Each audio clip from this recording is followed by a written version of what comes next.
12 గంటల ప్రయాణం, చివరికి రాత్రి 12:30కి భోజనం. స్టూడెంట్స్ ట్రిప్ లో ఏం జరిగిందో తెలుసా? హాయ్ హలో నమస్తే ఫ్రెండ్స్. తిరువల్లూరు నుంచి తిరుపతి దర్శనానికి బయలుదేరిన మా స్టూడెంట్స్ ట్రిప్ లో మధ్యాహ్నం ఓ హోటల్ దగ్గర ఆగామండి. ఆశ్చర్యం ఏంటంటే ఆ హోటల్ పేరు కూడా నా పేరేనండి, గుణ.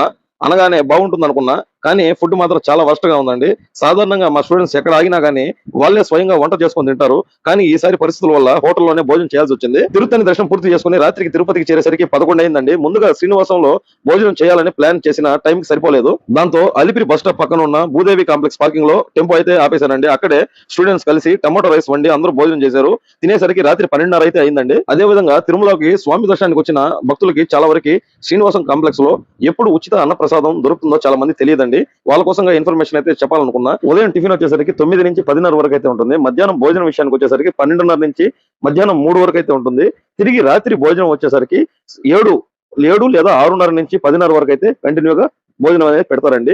ఇది ఉచిత భోజనానికి సంబంధించి డీటెయిల్స్ అండి. ఈ సేవలన్నీ భక్తులకి టిటిడి పూర్తిగా ఉచితంగా అందిస్తుందండి. మొత్తానికి అక్కడే విశ్రాంతి తీసుకుని ఉదయాన్నే కొందరు కాలినడక మార్గంలో తిరుమలకు వెళ్ళగా మరికొందరు నా టెంపోలో తీసుకొని బయలుదేరానండి. ఇంకా ఇలాంటి లేటెస్ట్ వీడియోస్ కోసం ప్లీజ్ సబ్స్క్రైబ్. బై బై, జై హింద్.